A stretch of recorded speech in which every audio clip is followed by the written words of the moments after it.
அதை பத்தி ஒன்றும் பேச வேண்டிய அவசியம் இல்லை. காலம் பதில் சொல்லணும். மனசு ரொம்ப கஷ்டமா இருக்கு, அதுக்காக தான் சொல்லியிருந்தேன். இல்ல அது உங்களுக்கு கஷ்டமா இருக்குது. அப்படி இல்லையா, ஒரு வேலைக்கு போனா கூட வந்து எக்ஸ்பீரியன்ஸ் அதெல்லாம் பார்த்துதான் நம்ம ஓட்டு போடுறாங்க. இப்போ வந்து அதை பத்தி நீங்க பேச வேண்டிய அது பத்தி இல்ல ஐயா, நான் ஓட்டு போட்டதே வந்து எக்ஸ்பீரியன்ஸ் எல்லாத்தையும் அனலைஸ் பண்ணி தான் ஓட்டு போட்டுருந்தேன். எனக்கு ஓட்டு போட்டீங்க, நீங்க எங்கிட்ட கேள்வி கேளுங்க, அதை பத்தி நீங்க பேசலாம். அதுதான் சொல்றேன், நீங்க வந்து உங்களுடைய ஓட்டை வந்து பண்ணி அது என்னுடைய பர்சனல் மேட்டர். என்னுடைய ஒப்பீனியன் வந்து நான் உங்க தொகுதி மக்கள் சொல்ல வேண்டிய அவசியம் இல்லைங்க. நான் சொல்றதை கேளுங்க. மற்றது வந்து உங்க பர்சனல் விஷயம், அது புரியுதுங்களா? அது எந்த பர்சனல் விஷயத்துல என்னுடைய ஒப்பீனியன் இப்படி இருந்துச்சு, நீங்க சொல்றது முடிவு வந்து மாத்திக்கோங்கன்னு சொல்லல. என்னுடைய ஒப்பீனியன் இப்படி தொகுதி மக்கள் ஒப்பீனியன் கேட்க வேண்டிய அவசியம் இல்லைன்ற. சரி ஓகே, நீங்க கேட்க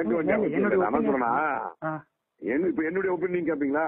கண்டிப்பாயா, நீங்க சொல்றது நீங்க வந்து சட்டப்படி நீங்க சொன்னீங்கன்னா நம்ம கேட்க சொல்றதை கேட்டதான் நாலு சொல்றதை கேளுங்க. மற்ற விஷயம் வந்து பர்சனல் மேட்டர். அவங்க சொல்றது கேளுங்க.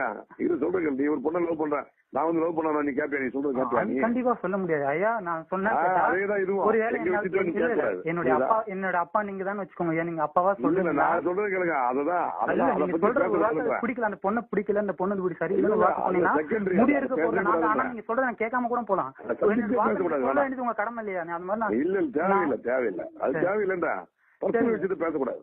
இது பர்சனல் மேட்டர். சரி, நாங்க யார்ட்டையும் சொல்லவும் விரும்பல. நாங்க நான் நேர்ல வரல பாக்குறேன். ரொம்ப நன்றி.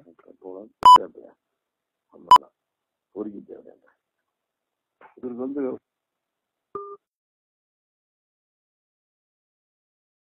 மேலும் செய்திகளை உடனுக்குடன் அறிந்து கொள்ள சற்று முன்னுடன் இணைந்திருங்கள்.